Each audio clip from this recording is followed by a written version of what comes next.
ke daerah pemilihan untuk mendengarkan aspirasi masyarakat merupakan sebuah kewajiban dari seorang politisi yang duduk di kursi parlemen.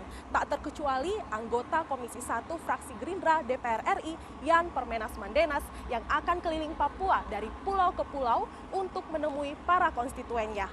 Langsung saja kita sapa Yan Permenas Mandenas.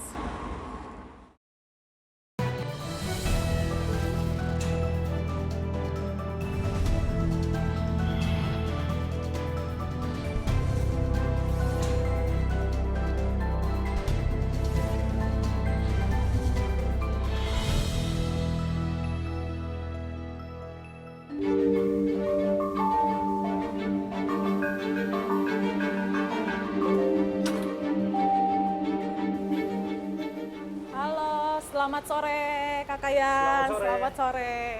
Iya, apa kabar Kakak? Baik. Oke.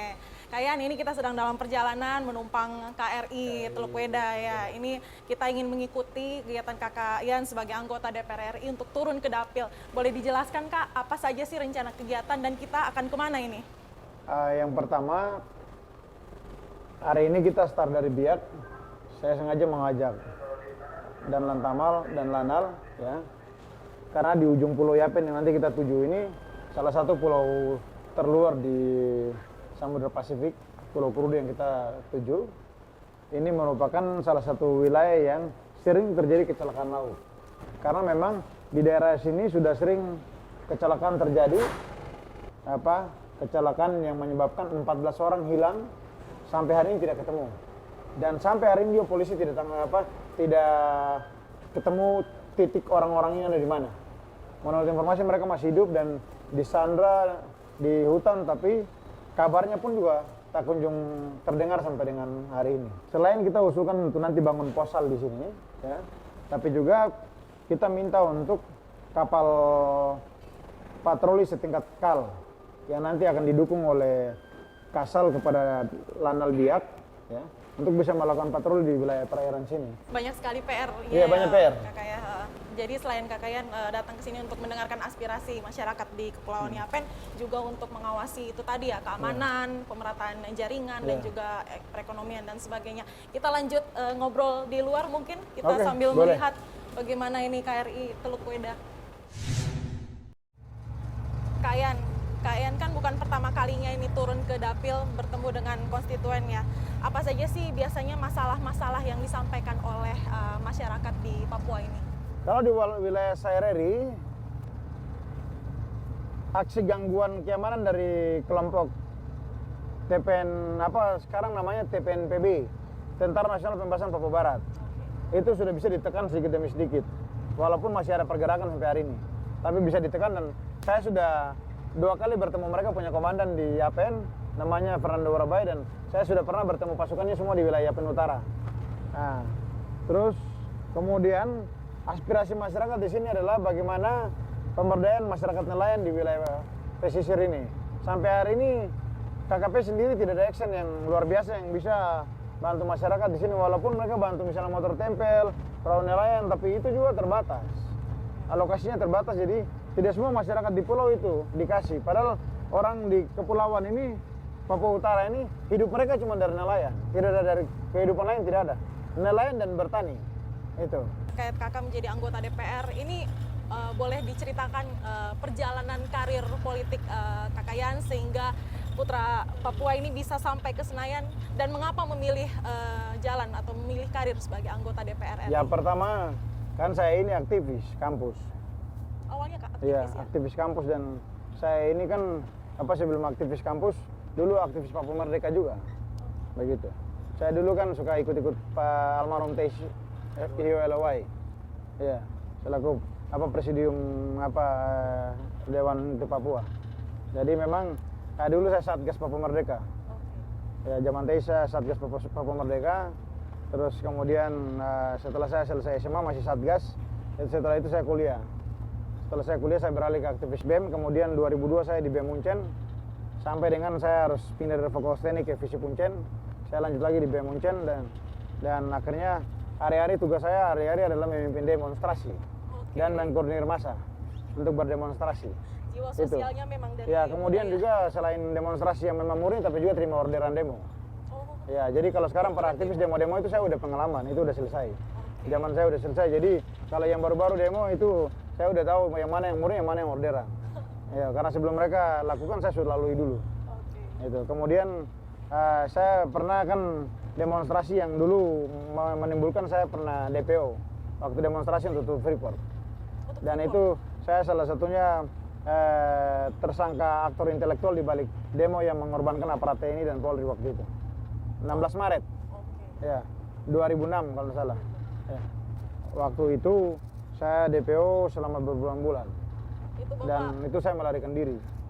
Setelah itu habis DPO, saya kembali dan langsung saya bergabung di partai.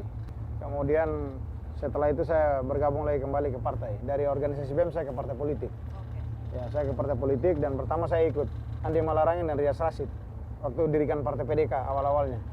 Kemudian waktu SBY masih Menko Polkam, saya terlibat di Asosiasi Mahasiswa Papua. Kemudian kami minta SBY untuk maju presiden pada tahun 2004. Kemudian saya koordinator tim sukses untuk menangkan SBY di seluruh Papua. 2007 bergabung ke Hanura. Ketika Pak Wiranto dirikan Partai Hanura. Sempat ke Hanura juga Iya. ya Pak ya? Saya bergabung ke Hanura dan saya dirikan Hanura di Papua. Bersama beberapa tim formatur awal. Setelah dirikan Hanura, saya sebelum di Hanura saya sempat sekretaris DPD Golkar di Kabupaten Mamberamo Raya. Ya, waktu masih aktivis. Sekretaris DPD 2 dulu di Mamberamo Raya. Setelah itu zamannya Abu Rizal Bakri masih ketua Golkar, ketua umum. Setelah itu baru nanti saya pindah ke Hanura, jadi pendiri Hanura. Setelah itu saya jadi ketua DPC Kota Jayapura. Kemudian saya ditarik jadi sekretaris DPD Hanura Provinsi Papua. Nah, setelah itu baru saya didorong untuk maju caleg tahun 2009. Wilayah sini untuk DPR Provinsi. Baru kemudian nanti di tahun 2019 saya ketemu Pak Prabowo di pesawat. Pada saat Pak Prabowo dan Bu Rahmawati dari Jogja ke Jakarta, sama-sama saya dulu di bisnis kelas dan Pak Prabowo waktu itu ajak saya masuk Gerindra. Dan saya ingat kata-kata beliau itu, kemudian saya pulang dan saya pikir-pikir dari pada saat pendaftaran partai, sudah. Begitu saya ingat pesan Pak Prabowo untuk Gerindra, saya daftar caleg di beberapa partai. PAN, kemudian Gerindra. Tapi setelah itu saya memilih untuk masuk ke Gerindra. Berarti kita ikut ya kegiatan kakak selama masa reses ini seperti Ya. apa, menemui konstituen di sana dan melihat, mengawasi apa yang Ya, dan fokus kita ini kan implementasi Undang-Undang 21 kan sudah berakhir alokasi dana otsus selama 20 tahun. Dan dana otsus itu jadi sorotan yang luar biasa. Dan sekarang semua banyak ditangkap ini karena korupsi dana otsus. Jadi saya tidak ingin main-main. Karena dana otsus ini dialokasikan kabupaten kota dan provinsi. Ini salah satu perjuangan murni saya sendiri. Walaupun banyak teman-teman DPR dari Papua. Tapi saya memang sangat gigih untuk perjuangan ini pindahkan kabupaten. Sehingga saya tidak mau juga main-main bahwa uang ini kasih kabupaten gunakan seenaknya. Saya ingin melihat progres dan penyerapan anggaran. Itu. Sehingga nanti pada saat balik, kita rapat badan anggaran nanti, ya, dengan Menteri Keuangan, saya akan fokus untuk evaluasi soal alokasi otsus. Karena kalau tidak begitu, agak sulit ini. Karena ini pengalaman saya memantau di daerah, duit kalau namanya masuk otsus alokasi provinsi, kandas lagi, bergening lagi, turun sampai di bawah mungkin dari 80% atau 60%, tersisa cuma 30%. Itu. Jadi duit ini ibaratnya ada yang mengawasi dan ada yang mengendalikan di tengah jalan. Nah, saya tidak mau begitu. Murni harus mengurusi masyarakat yang benar. Orang Papua ini tidak banyak. Diurusi dengan benar supaya negara ini jangan menjadi sorotan utama. Itu. Teriak Papua Merdeka karena uang ini tidak pakai baik urusan masyarakat. Itu. Hari ini kelompok Igyanus melakukan penyanderaan dan sebagainya karena mereka tidak pusing pembangunan. Nah, ketika ada kejadian begini, aparat kita pusing, pemerintah pusing. Padahal pertanyaan saya, kepala daerah bikin apa di Papua selama ini? Kalau kalian mengurus daerah benar, bangun benar dong. Masa alokasi anggaran sudah besar tidak diurus baik? Sekarang alokasinya tidak lagi di bawah 50 miliar ya untuk kabupaten. Alokasinya di atas 100 miliar semua. Itu. Jadi dana ini saya dorong ke kabupaten kota dengan tujuan supaya mengganti pendapatan daerah yang sangat minim. Oke, itulah salah satu tugas dari Iya. anggota DPR, fungsi pengawasan Iya. ya kakak ya. Oke, sepertinya kita udah mau nyampe nih kakak, kita akan melihat nanti bagaimana kakak bertemu dengan konstituen ya. Kita akan dorong kebijakan bahwa kabupaten yang kinerjanya bagus, kita minta untuk Menteri Keuangan kasih apresiasi untuk naikkan anggarannya. Jadi nanti bupati-bupati tidak semua santai, tapi mereka berlomba. Sehingga nanti yang kinerja bagus minimal kita kasih naik alokasi sedikit lagi.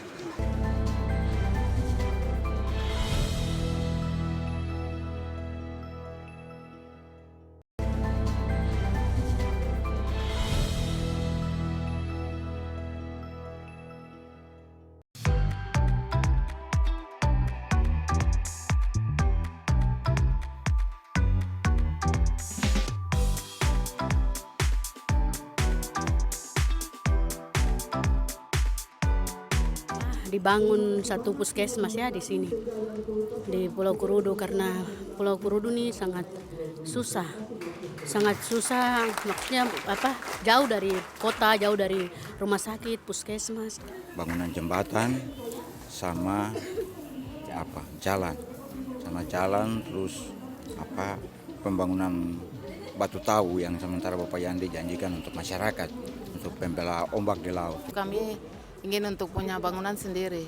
Sekarang ini kami masih numpang pakai belajar mengajar di rumah, numpang rumah.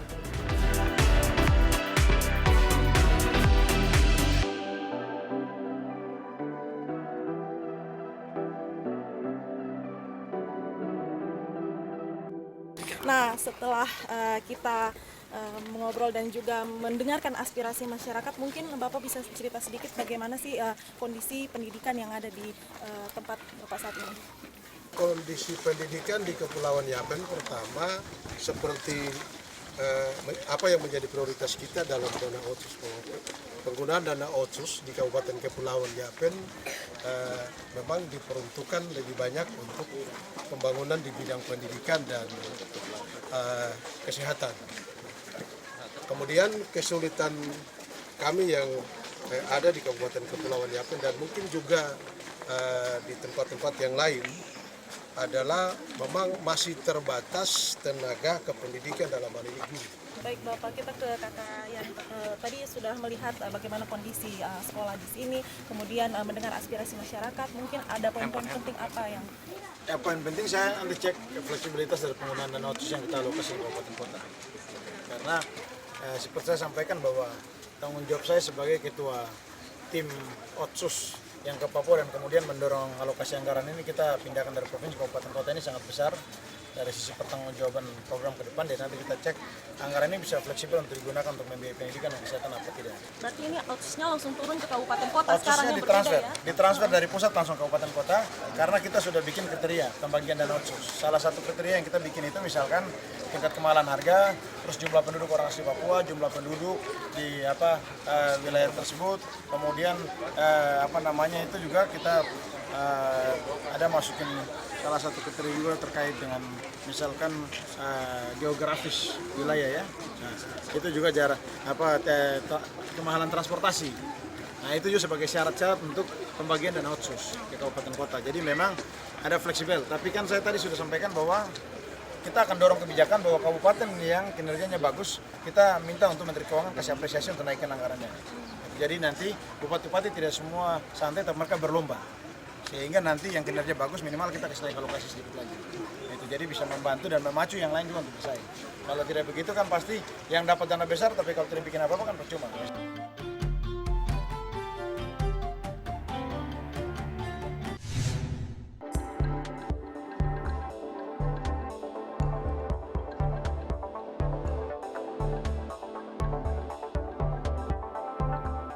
Sedang di Waropen ya.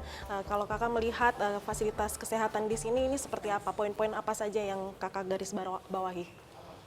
Poin yang saya garis bawahi paling penting untuk pendidikan dan kesehatan, alokasi dana otsusnya harus kita perbaiki.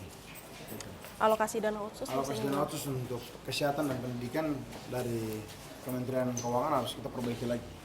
Karena kita harus menghitung kebutuhan daerah dulu. Jadi ada prioritas di tahun pertama, tahun kedua, tahun ketiga ini otsus diimplementasikan pasca revisi dari 21 ke nomor 2 tahun 2021 itu. Yang paling penting format alokasi harus menyesuaikan dengan kebutuhan daerah per tahun. Kebutuhan daerah per tahun yang nanti mereka alokasikan dana otsus itu harus verifikasi. Nah, kayak begini kita turunkan, kita verifikasi ini. Ini fisiknya begini, kebutuhannya begini ya. Kemudian SDM membutuhkan begini, alokasi uangnya berapa? Alokasi kian akan dibagi, misalnya sini 11 puskesmas. Jadi bagi ya, kalau cek-cek ya, kalau cuma hanya sekitar 400 juta ya. Ya. Berapa persen itu dari yang dialokasikan? Ya, kalau bagi-bagi puskesmas, alokasinya kecil sekali. Oke. Gitu. Jadi nanti saya akan minta Menteri Keuangan untuk sebelum alokasi dana otsus lagi besok untuk pendidikan dan kesehatan, semua ini bupati dipanggil untuk presentasi kebutuhan. Gitu. Kemudian ketika alokasi otsus turun, ya dibagi semua untuk bagaimana kebutuhan prioritas. Tahun ini puskesmas ini kita bisa bikin apa, belanja alkes atau kita bikin bangunan fisik. Itu. Terus tahun depan apa lagi? Pengadaan dokter atau apa? Harus jelas semua. Itu. Kalau alokasinya itu hanya biasa-biasa saja dan kita hanya menggunakan standar yang berlaku secara umum, tidak bisa kita tahu prioritas yang harus ditangani. Misalnya di sini ini urgensinya misalnya sekarang bangunan urgen, karena di dalam bangunan ini ada manusia yang kita urus. Gitu. Terus setelah itu prioritas kedua adalah alkesnya.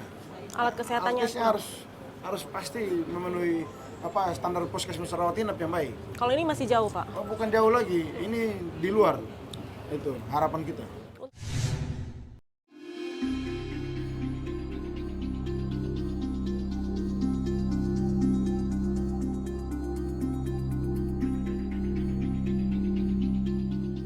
Layanan kesehatan dan juga pendidikan tentu saja akan lebih maksimal kalau ditunjang dengan akses internet yang baik. Bagaimana sih keseriusan pemerintah dalam membangun infrastruktur layanan telekomunikasi di Papua? Yang pertama saya harus berikan apresiasi karena memang masyarakat kita di Papua dari banyak daerah yang tidak bisa terbantu dengan jaringan akses internet melalui 4G sekarang sudah bisa terbantu.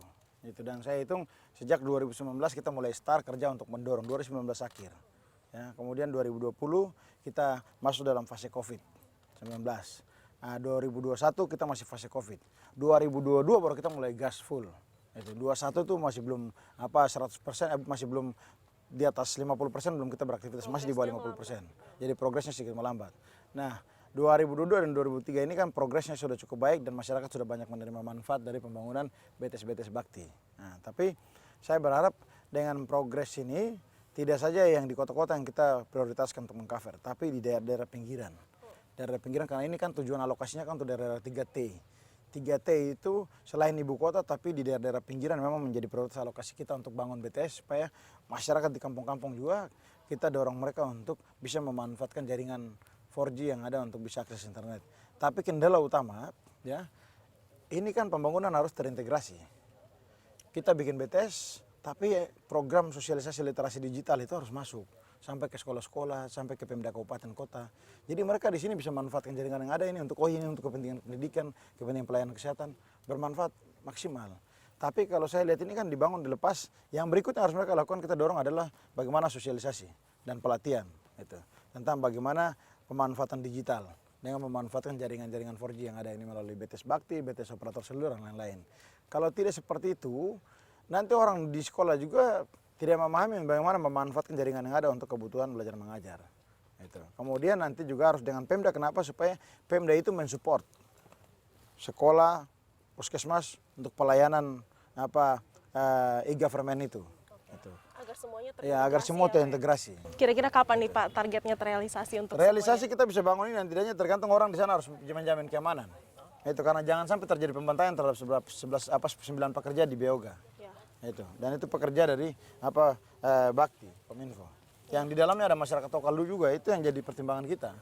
Nah, kasihan kalau orang kerja di sana nggak ada jaminan keamanan, padahal manfaatnya masyarakat setempat kan. Tentunya peran dari kepolisian dan juga TNI setempat juga sangat penting ya Pak ya. Ini juga kita tidak bisa bicara pentingnya juga, tapi peran pemerintah daerah untuk mendukung aparat kita juga untuk bisa bekerja sama. Itu. Kemudian setiap pekerjaan yang masuk dari pusat ke Papua ini harus berkomunikasi dengan pemerintah daerah. Supaya nanti pemerintah daerah menginformasikan TNI dan Polri, menyampaikan kondisi kendala di sini, masyarakatnya di sini bagaimana di kecamatan A begini-begini, karena tidak semua wilayah di Papua itu bisa kita tangani sendiri, harus butuh penanganan bersama, karena karakteristik masyarakat yang beda. Itu. Jadi harus difasilitasi untuk dukungan pemerintah daerah itu jalan. Itu karena saya sudah dapat informasi juga banyak-banyak proyek yang dari pusat datang masuk, tanpa permisi pun mereka bisa bangun. Kalau BTS sejak 2020 saya keliling monitoring dan saya dapat laporan bahwa ini mereka masuk bahwa program tidak koordinasi Kadis Kominfo, langsung saya minta menterinya untuk semua pekerjaan kalian di Papua harus koordinasi Kadis Kominfo supaya nanti mereka yang tentukan titik koordinat untuk pembangunan BTS dan mereka yang membantu kalian untuk pembebasan lahan. Jadi ya saya minta untuk kepada kelompoknya Gianus, saya minta dia harus berpikir dari sisi manusiawi, menggunakan hati agar jangan membuat polemik yang panjang. Gitu. Toh kalau dia sekarang mau duit ini pemerintah kasih, nanti dia mau pakai bikin apa?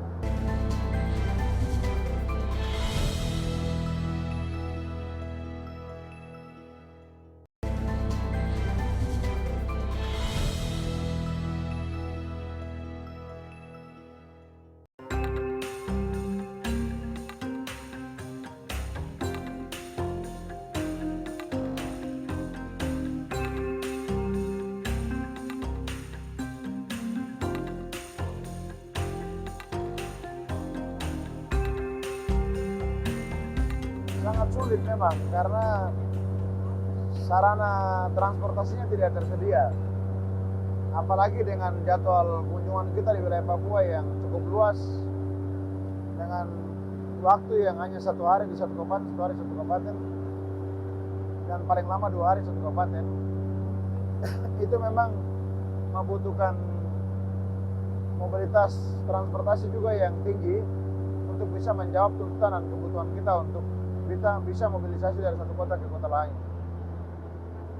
Ada pulau-pulau yang ada di dermaga, kayak kemarin kita pakai kapal. Ada pulau-pulau yang tidak di dermaga, kita harus turun pakai skoci dan bot untuk bisa mobilisasi ke darat, kemudian kembali ke kapal. Resikonya sangat besar dan kita berhadapan dengan Samudra Pasifik rata-rata di Papua ini. Belum lagi kalau saya bawa jalan ke arah pulau-pulau di wilayah Papua Selatan ini, kita berhadapan dengan Laut Arafuru yang gelombangnya juga tidak kalah tingginya dengan gelombang laut di Pasifik, Samudra Pasifik. Nah tentunya dengan mobilitas darat, kemudian mobilitas laut, mobilitas udara ya, itu yang jelas membutuhkan biaya yang bukan sedikit. Kalau satu kali reses, anggaran reses saya itu hanya bisa mencukupi saya mengunjungi 2 kabupaten saja, tidak bisa lebih. Tapi kalau saya kunjungi bisa lebih dari 15 kabupaten satu kali reses. Iya, 15 kabupaten itu membutuhkan anggaran yang cukup tinggi dan saya harus kreativitas tinggi untuk bekerja sama dengan pemerintah daerah.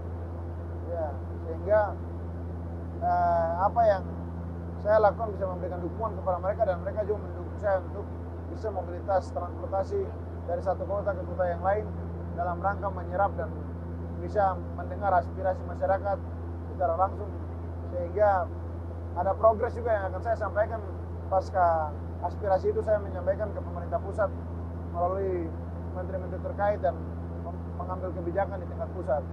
Karena memang di Papua ini banyak sekali wilayah-wilayah yang belum tersentuh Iya. oleh pemerintah. Iya. Pejabat-pejabat. Nah ini kita kalau di Asmat, nanti kita akan naik transportasi laut yang sama kayak di Mapi, cuman sebagian wilayah sungai, sebagian wilayah laut yang kita lewati. Ya. Jadi memang kalau datang gelombang dari bandara kita ke kota Asmat itu ke Agat, kita harus melewati laut dulu baru masuk ke sungai lagi. Keluar sungai lewat laut masuk sungai. Jadi kalau datang gelombang ya memang agak repot masyarakat dengan transportasi publik yang hanya bot dengan kapasitas kecil, mesin 85 PK 1. Nah memang agak sangat sulit juga karena dia hanya bisa muat 4 sampai 5 orang. Itu mereka punya taksi laut. Dan di Asmat memang kotanya lebih unik lagi karena dibangun di atas rawa semuanya. Tadi kakak bilang kan tantangannya tugasnya Ya. tidak transportasi, belum ombak yang tinggi gitu. Kalau gangguan keamanan sendiri gimana? Kalau saya lihat beberapa foto kakak kan ada yang pakai rompi anti peluru, ada yang pakai helm gitu. Itu kunjungan kemana kak? Ke pegunungan? Jadi memang gangguan keamanan itu masih sampai sekarang masih di daerah-daerah pegunungan. Seperti Nduga, Ilaga, Puncak, itu masih terjadi gangguan keamanan termasuk Wamena. Itu tidak bisa kita duga. Kadang-kadang tenang, tiba-tiba ada insiden.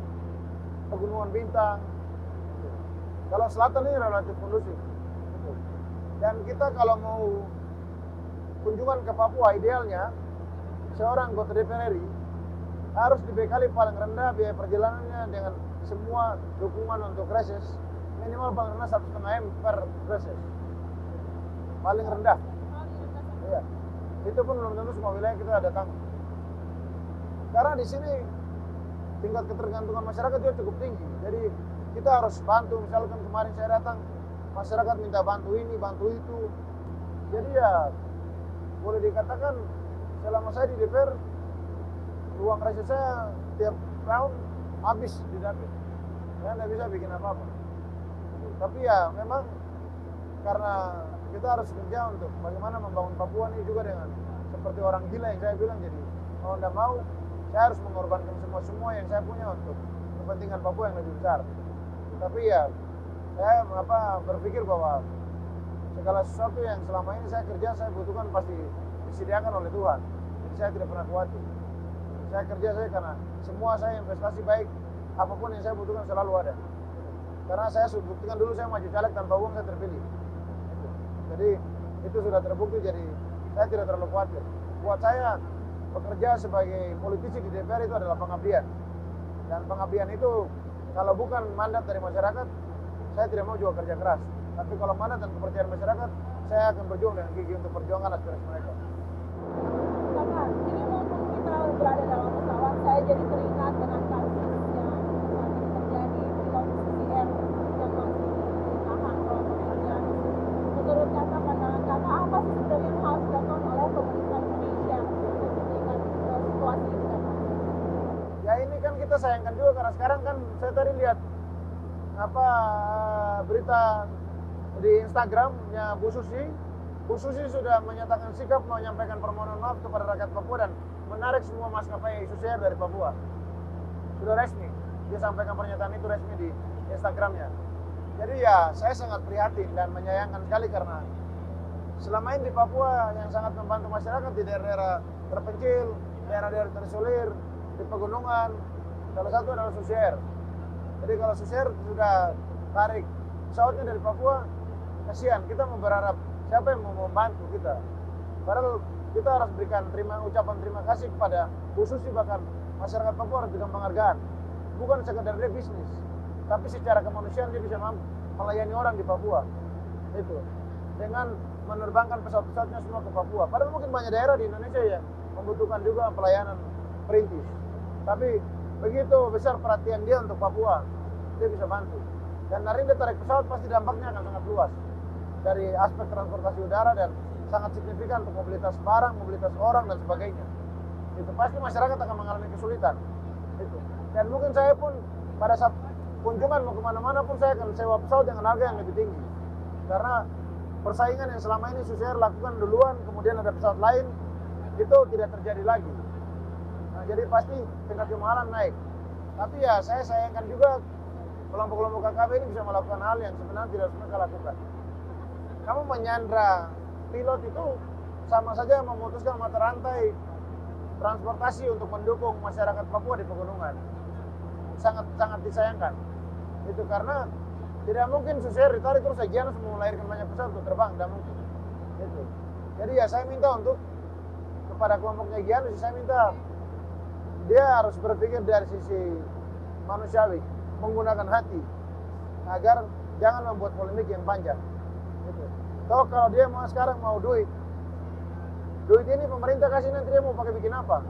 Kasih duit lagi baru beli senjata terus balik lagi perang lawan pemerintah, lawan aparat TNI Polri. Jadi saya pikir lebih bagus tidak usah kasih duit. Tapi bagaimana negosiasi dengan dia dan memberikan pengertian bisa lewat orang-orang dekat dia, keluarga, pendeta dan lain-lain. Supaya yakinkan dia sehingga suatu saat dia bisa menyerahkan ini Sandra ini kembali, karena ini orang melayani. Jadi kita menghargai mereka. Orang Papua sendiri kita suruh terbangkan pesawat untuk keliling Papua ini belum tentu semua siap dan mau. Apalagi di Papua yang tidak ada orang yang punya pesawat yang sebanyak Susi. Jadi dengan kejadian ini tentunya pasti membuat maskapai yang lain juga akan berhati-hati untuk masuk ke daerah-daerah yang terpencil. Pasti mereka pikir dua kali. Yang bandara nyaman mereka akan datang, yang bandara tidak aman mereka tidak akan datang, percaya. Pembangunan yang Ya. jadi fokus tentunya akan terhambat Ya. ya. Mungkin penarikan pesawat CCR itu juga merupakan bentuk kekecewaan dari Susi ya, bahwa tidak ada jaminan keamanan di Papua itu ya. Ya sangat karena jaminan keamanan itu bukan saya dari TNI Polri dan pemerintah daerah, tapi dari masyarakat, termasuk dari kelompok KKB. Bahwa namanya sarana transportasi publik, fasilitas publik, jangan kita rusaki, jangan kita hambat. Begitu. Selama itu disiapkan untuk melayani masyarakat Papua, kita harus dukung full, terlepas daripada persoalan politik dan persoalan ekonomi. Tapi yang namanya fasilitas publik adalah fasilitas umum yang kita gunakan bersama. Jadi sangat disayangkan kalau satu dua merusak, akhirnya berdampak luas kepada seluruh masyarakat di Papua. Sudah sibuk tapi masih bisa sibuk bangun tengah malam untuk bikin susu buat anaknya. Nah itu sih luar biasa sih. Jadi saya nggak jadi menuntut terlalu banyak untuk hal itu.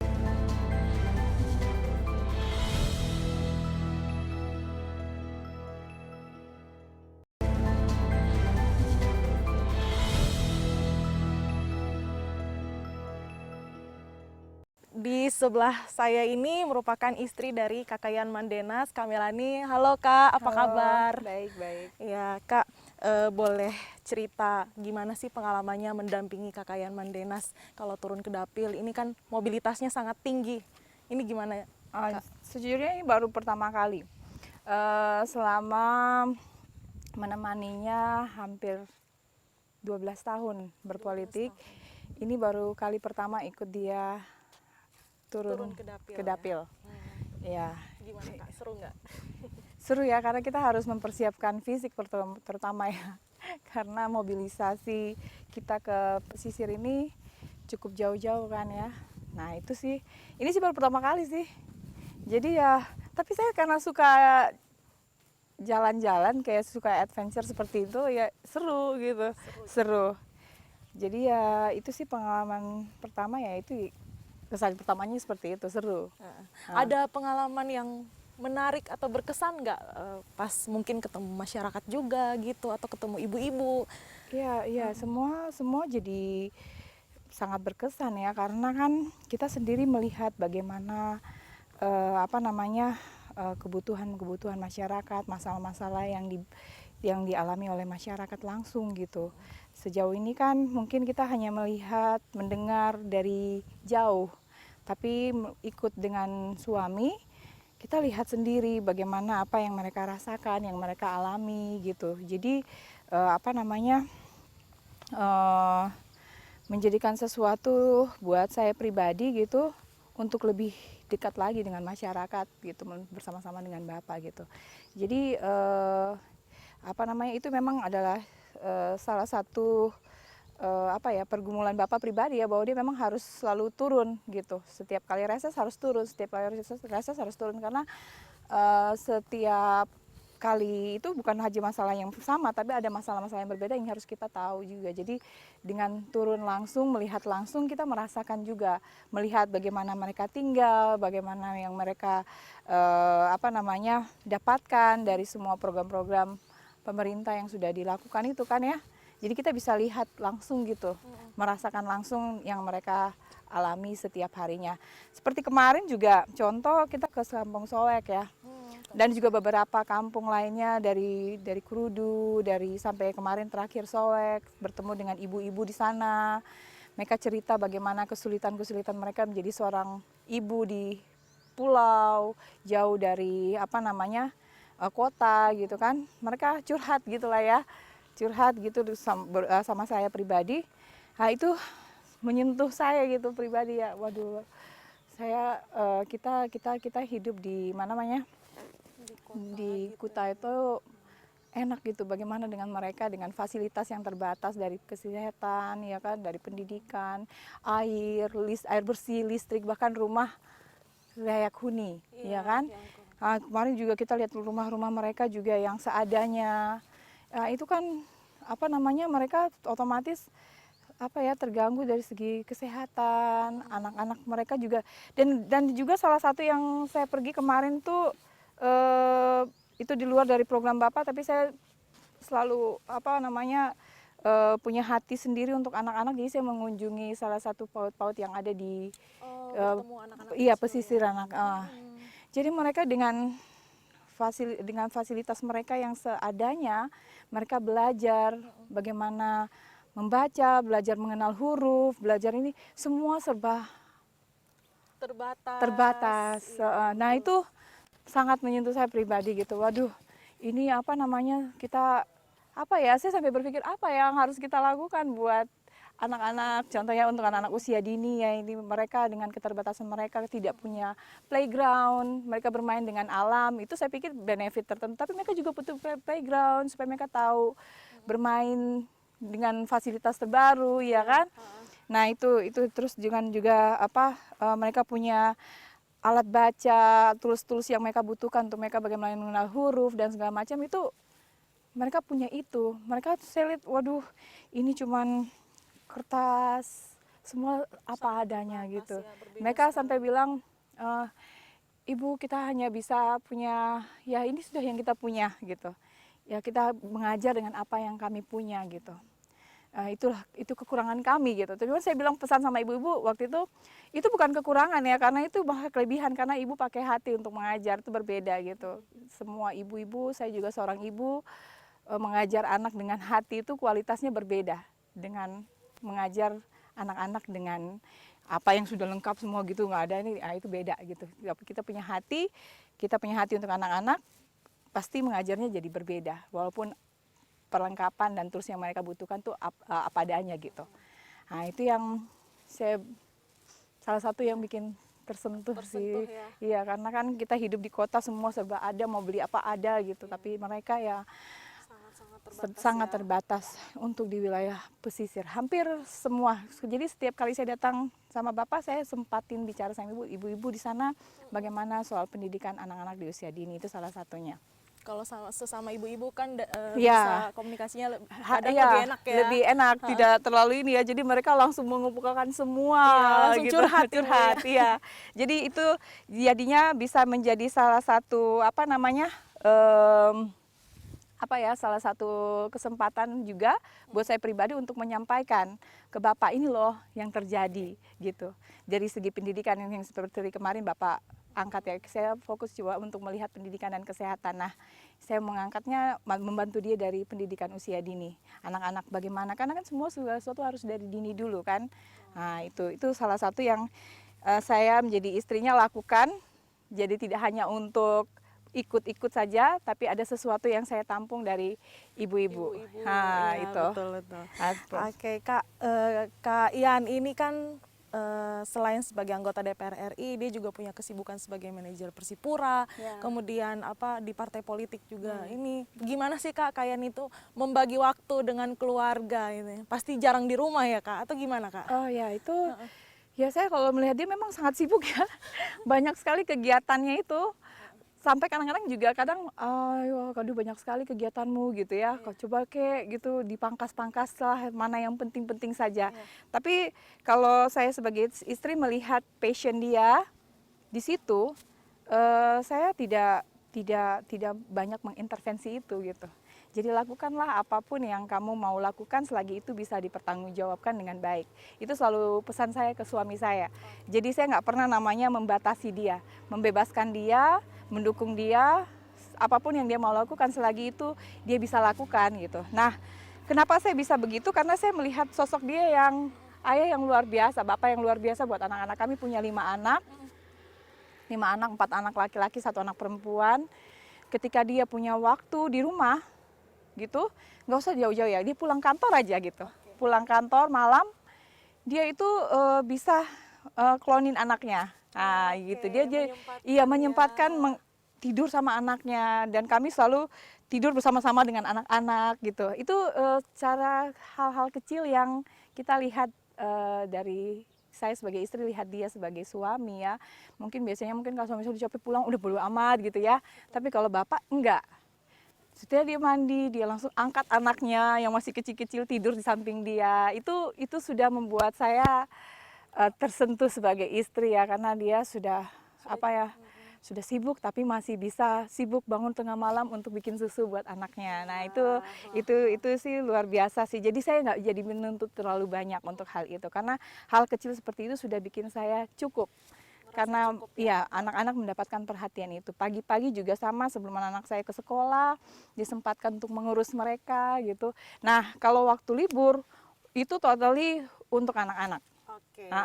Jadi libur dia selalu sempatkan membawa anak-anak jalan, entah itu kami ke laut ya, kami suka aktivitas kami di laut. Jadi setiap minggu tuh kami sempatkan pergi ke laut, ke pulau. Jadi tidak jalan-jalan kemana, tapi ke laut itu bisa mempersatukan kami dengan anak-anak, main sama mereka jauh dari handphone dan segala macam. Nah, itu caranya Bapak untuk dekat sama anak-anak. Dan dia juga hebatnya itu dia bisa ajak anak-anak tanpa saya. Jadi quality time-nya sama anak-anak itu pergi kemana gitu, dia bawa sendiri dengan anak-anak, dia urus sendiri. Itu hebatnya Kakak Ian. Hebatnya dia itu. Jadi ya saya sebagai istri melihat itu ya, wah itu saya tidak boleh menuntut banyak kalau punya suami seperti ini gitu. Itu sudah luar biasa buat saya gitu. Dia semua peran hebat, ya. dijalankan dengan baik, termasuk sebagai ayah ya. Iya betul. Sebagai suami juga sama. dia kalau punya waktu senggang, mari saya yang ke pasar. Gitu, kamu tunggu di rumah, kamu catat Ke pasar aja. juga ya? Catat aja apa yang kamu butuh. Jadi saya catat semua apa yang saya butuh, nanti dia belikan, bahkan dia membeli semua itu di luar dari apa yang saya minta. Oh, lengkap ya, lengkap. listnya semuanya Jadi ya, kalau enggak? saking lengkapnya kami bingung taruh di mana ini barang-barangnya. Ya itu ya kemurahan hatinya ada di situ. Ya, itulah cara dia untuk bagi waktu buat saya dengan anak-anak. Yang jadi pertanyaan saya ini kan, kelompok KKB ini kan sedikit. Sebenarnya sedikit ya. Sedikit ya. Nah, pertanyaan saya, masa sudah dunia teknologi yang begitu canggih hari ini, kita nggak pernah bisa menyelesaikan masalah KKB di Papua ini.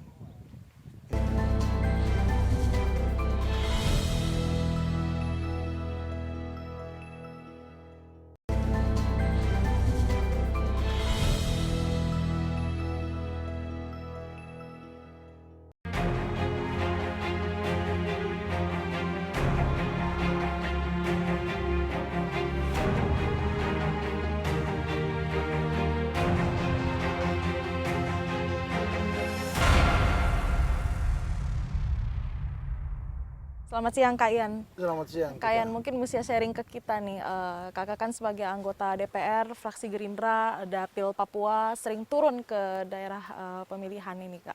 Apa sih Kak tantangan yang kakak temui ketika menjadi wakil rakyat di Papua? Apakah kakak pernah ada kesulitan pada saat turun ke Dapil? Atau mungkin pada saat turun ke daerah konflik, pernah bertemu dengan kelompok-kelompok seperti OPM gitu kakak?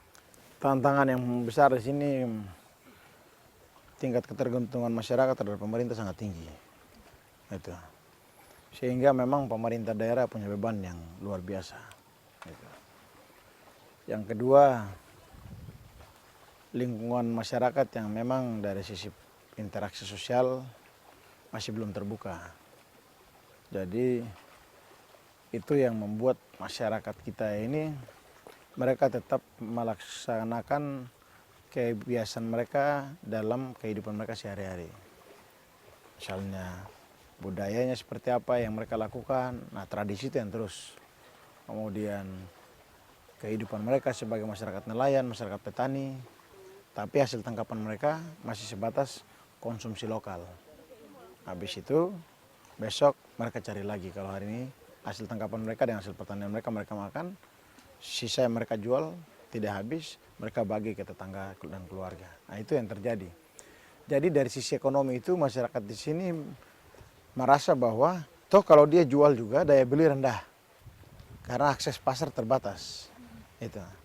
Nah ini yang menimbulkan ekonomi masyarakat di kampung-kampung atau di desa-desa itu tidak bisa meningkat signifikan. Salah satu solusi yang saat ini sedang didorong oleh pemerintah adalah pemerataan pembangunan untuk menjawab hal-hal seperti tadi.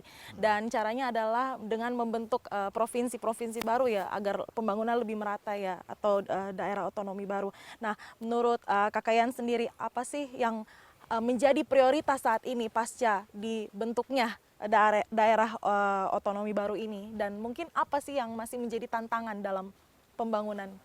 Tantangan besar di Papua pembangunan adalah pendidikan dan kesehatan.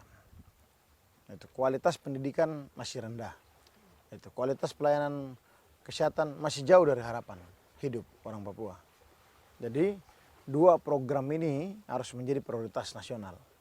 Itu untuk menyediakan sarana prasarana, kemudian alat kesehatan, terus dukungan peralatan dan juga buku-buku untuk anak-anak di sekolah, ya, komputer, lab komputer dan lain-lain, supaya anak-anak di sekolah-sekolah yang ada Papua juga bisa terakses. Kalau itu pemerintah pusat bisa sharing dengan daerah untuk membangun itu dalam waktu 3-5 tahun, itu suatu kemajuan dan keberhasilan luar biasa. Ya. Itu. Karena kalau berharap daerah dengan adanya kurs dolar yang tinggi, uang yang ada itu dibelanjakan juga tidak akan sebanding dengan tingkat kemahalan yang kita hadapi di Papua. Jadi ini sebenarnya plus minus yang sampai hari ini kadang pusat cuma tahu kasih uang saya terus dia biarkan daerah berjalan sendiri. Tapi pusat tidak tanya kekurangannya di mana, kenapa ini kalian tidak bisa selesaikan. Ini kenapa pembangunan kesehatan kenapa tidak maksimal untuk melayani masyarakat Papua. Kenapa pembangunan pendidikan dari tahun ke tahun kualitas lulusan di Papua masih sangat rendah, masih sangat minim. Nah, itu juga mempengaruhi ketika anak-anak kita ikut tes tentara dan tes polisi ya. Banyak yang tidak mampu secara akademik, psikotes dan sebagainya karena kondisi kesehatan mereka, kondisi akademik mereka tidak mampu untuk bersaing dengan teman-temannya yang lain yang sekolah di perkotaan dan sekolah di luar Papua. Yang sekolah di kota fasilitasnya mungkin sedikit baik, tapi yang sekolah di kampung-kampung fasilitasnya sangat minim. Itu juga mempengaruhi, belum lagi buku-buku yang mereka gunakan, tidak semua sekolah menggunakan buku-buku yang memang kurikulumnya terbaru dan diterapkan dan sesuai dengan masa pengajaran yang mereka jalani begitu. Jadi ini juga mempengaruhi sekali. Jadi memang saya pikir perlu ada suatu konsep perencanaan yang baik secara komprehensif untuk mengakomodir bagaimana supaya percepatan pembangunan bidang pendidikan dan kesehatan itu bisa mencapai titik yang benar-benar menjadi harapan orang Papua, tapi menjadi harapan pemerintah pusat untuk kesejahteraan masyarakat Papua di dua bidang utama itu. Kakak, kita berbicara terkait dengan daerah otonomi baru ini, masih banyak perdebatan soal ini. Tanggapan kakak seperti apa? Ada yang menyetujui, ada yang masih menolak. Ya, masyarakat di Papua ini memang begitu dinamikanya. Begitu, kakak. Iya. Pertama kita mendorong kebijakan pasti ribut-ribut. Oke. Setelah sudah jalan nanti mereka lihat progres. Nah, kalau progresnya bagus, mereka apresiasi. Tapi progresnya tidak bagus, pasti mereka akan teriak lagi. Ya, tapi memang itu wajar ya. Sebagai negara demokrasi kita di Indonesia dan negara yang sedang membangun, belum masuk pada negara maju, sudah wajarnya memang teriakan masyarakat itu kita harus respon dan kita tanggapi dengan cara yang lebih soft. Tidak harus kita terlalu responsif, kemudian kita juga terlalu agresif untuk merespon mereka, tapi itulah cara mereka. Nah, tapi perjuangan mereka hari ini tidak bisa mereka rasakan hari ini, karena butuh waktu. Mungkin generasi berikut, anak cucu mereka yang bisa rasakan. Karena saya selalu bilang bahwa Indonesia ini merdeka baru 78 tahun. Belum apa-apa ini. Kalau kita bilang ini, kita baru usia remaja. Itu. Jadi wajar kalau ada kekurangan, itu wajar. Tapi kita harus sampaikan masyarakat bahwa masih banyak negara-negara di dunia yang lebih susah dari kita. Tapi kita ini kita masuk dalam kategori negara yang sumber daya alamnya berlimpah. Ada negara-negara yang sumber daya alamnya tidak berlimpah saja, mereka bisa hidup dan mereka bagaimana ciptakan teknologi untuk mereka itu bisa hidup dan mampu bertahan. Ya, betul. Papua ini masih memiliki banyak daerah yang rawan konflik dan ada juga yang namanya OPM gitu, kakak ya. Dan selama ini juga pemerintah tuh sudah sering mencari solusi ini bagaimana agar menghentikan jangan sampai gerakan-gerakan ini semakin masif, dan berbagai pendekatan kan sudah dilakukan nih. Apa yang kurang, kakak, sehingga saat ini masih ada aksi-aksi seperti yang kemarin kan pilot Susi Air ditangkap oleh kelompok Egyanus ini. Apa sih yang masih kurang, kakak, kalau Kak Ian melihatnya? Yang perlu ditertibkan adalah mata rantai penjualan amunisi. Kalau mau tidak ada senjata yang meletus di hutan. Itu saja. Karena ada senjata tidak ada amunisi, siapa yang mau baku tembak? Tidak ada orang bisa baku tembak. Tapi hari ini senjata terbatas, amunisi lancar. Itu. Pertanyaannya, amunisi ini siapa yang jual? Ya, itu. Pertanyaan saya. Itu pertanyaan yang dari dulu sampai sekarang tidak diselesaikan. Okay. Walaupun sudah ditertibkan, tapi masih oknum-oknum anggota juga yang nakal jual. Itu. Sehingga amunisi yang mereka jual itu yang balik mencelakai mereka punya teman sendiri. Oknum ya? Iya, oknum. Ya. Itu. Dan sudah beberapa kali ditangkap. Jadi saya pikir yang pertama, saya akan mendorong untuk harus bentuk itu kodim di daerah konflik, ya. Termasuk juga dengan Kompi Brimob, walaupun pro kontranya besar. Tapi untuk mengendalikan stabilitas keamanan perlu. Itu. Masyarakat pasti protes, tapi kita butuh masyarakat hidup aman dan damai. Itu. Jadi kalau masyarakat yang protes-protes, saya datangi pun saya bicara yang mereka. Bahwa pertanyaan saya, kalian mau untuk kita taruh tentara di situ yang bisa menyatu dengan masyarakat, ataukah kita taruh pasukan yang tidak tahu sama sekali dengan budaya dan kultur masyarakat setempat, kemudian datang ada kejadian dia responsif untuk menyerang balik. Akhirnya terjadi korban dan itu terjadi konflik terbuka. Nah, oleh sebab itu kita tekan dengan cara membentuk Polres, membentuk Kodim, supaya antara polisi dan tentara saling backup dan mengamankan wilayahnya dan bisa membaur dengan masyarakat. Dengan begitu, situasi keamanan di Papua ini bisa berangsur-angsur kita kendalikan. Tapi juga Saya berharap peran pemerintah daerah harus aktif. Aktif untuk menggalang dan mengajak masyarakat supaya tidak terlibat di kegiatan-kegiatan yang melukai dan mencederai mereka sendiri, bahkan mencederai orang lain. Itu. Dan bahkan sampai dengan mengorbankan nyawa orang. Nyawa warga sipil, nyawa mereka sendiri yang berontak, tapi juga nyawa aparat TNI dan Polri yang sebenarnya tidak harus saatnya ini kita berkonflik dan perang antara saudara kita sendiri. Perang hari ini kita hadapi adalah perang ekonomi. Itu jadi pertanyaan saya kepada teman-teman KKB juga, mau perang sampai kapan? Itu usianya berapa sih bisa mampu bertahan berapa abad sih?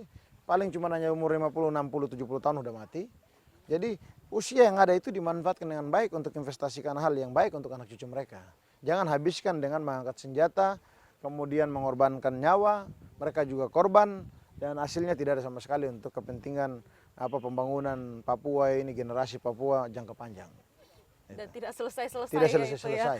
Iya. Jadi saya pikir kita tertibkan penyebaran amunisi. Nanti kalau rapat kerja dengan Panglima TNI dan Kapolri kita akan minta seperti itu. SOP penggunaan amunisi diperketat, ya. Kemudian SOP penggunaan senjata juga diperketat.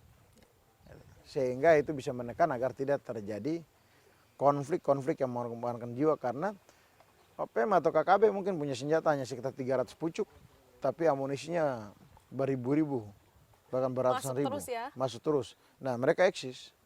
Oke. Jadi kalaupun dia cuma punya satu senjata, amunisinya banyak, dia tidak berani. Dia pasti berani, percaya diri. Karena dia tahu bahwa dia berperan, dia tidak akan habis stok amunisi untuk dia bisa hajar kita, sedangkan dia menguasai medan. Gitu. Tapi yang jadi pertanyaan saya ini kan, kelompok KKB ini kan sedikit. Sebenarnya sedikit ya. Nah, pertanyaan saya, masa sudah dunia teknologi yang begitu canggih hari ini, kita nggak pernah bisa menyelesaikan masalah KKB di Papua ini? Gitu. Kenapa ya? Ya itu pertanyaan muncul saya. teori konspirasi nanti. Ya, iya. Sengaja Jadi dipelihara ya, kalau saya bilang ya, bisa saja ada konspirasi antara elit lokal dengan kelompok-kelompok KKB. Ya. Tapi bisa saja ada elit-elit nasional juga berkonspirasi dengan kelompok KKB. Itu yang diciptakan. Nah, pertanyaan saya, dalam proses penegakan hukum, kenapa tidak kita bawa otaknya? Begitu. Otaknya kenapa tidak kita pangkas? Baik dari tingkat pusat sampai daerah. Karena otaknya kita pangkas, maka lumpuhlah dia, nggak bisa bergerak. Karena dia bergerak kan ada donatur juga. Kalau nggak ada uang, mana ada orang bisa beraktivitas dan hidup di hutan belantara yang melakukan pembantaian, pemberontakan di sini sana. Nah, ini harus perlu diperketat. Itu. Dan memang ada sisi lain yang kurang, karena dengan adanya dana desa mereka bisa turun ngancam kepala desa dan mereka ambil uang dari kepala desa. Iya. Nah, itu juga terjadi. Nah, tapi memang dinamikanya seperti itu, tapi yang membuat saya amunisi kita perketat maka mereka tidak akan leluasa. Dan kelompok-kelompok KKB ini kan juga, mereka ini kan juga masyarakat sipil. Iya, masih terdaftar sebagai warga negara Indonesia. Iya. Jadi seharusnya peran pemerintah daerah harus turut membantu aparat TNI dan Polri untuk menyelesaikan masalah konflik di Papua. Bukan kita biarkan TNI dan Polri saja yang turut berperan aktif. Karena kasihan mereka dari waktu juga korban, masyarakat dari waktu korban. Kita prihatin semua.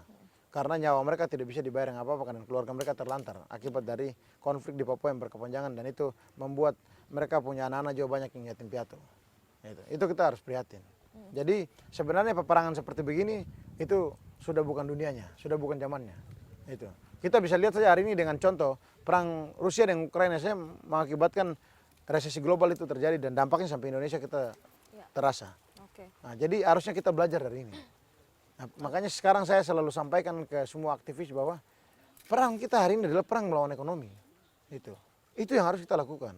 Bukan kita menyelesaikan masalah Papua ini dengan konflik dan perang senjata, angkat senjata dan sebagainya. Ini bukan solusi. Itu suatu saat pasti kita berperan dengan senjata juga. Kalau kita lapar juga pasti kita akan menyerah. Konsisten dalam memperjuangkan aspirasi rakyat Papua merupakan hal yang penting dan menjadi prinsip untuk mewujudkan pemerataan pembangunan di wilayah paling timur Indonesia ini. The Politician, dialog politik untuk menggali esensi dan menagih aksi, bukan sekedar sensasi. Saya Tika Beremau, sampai jumpa.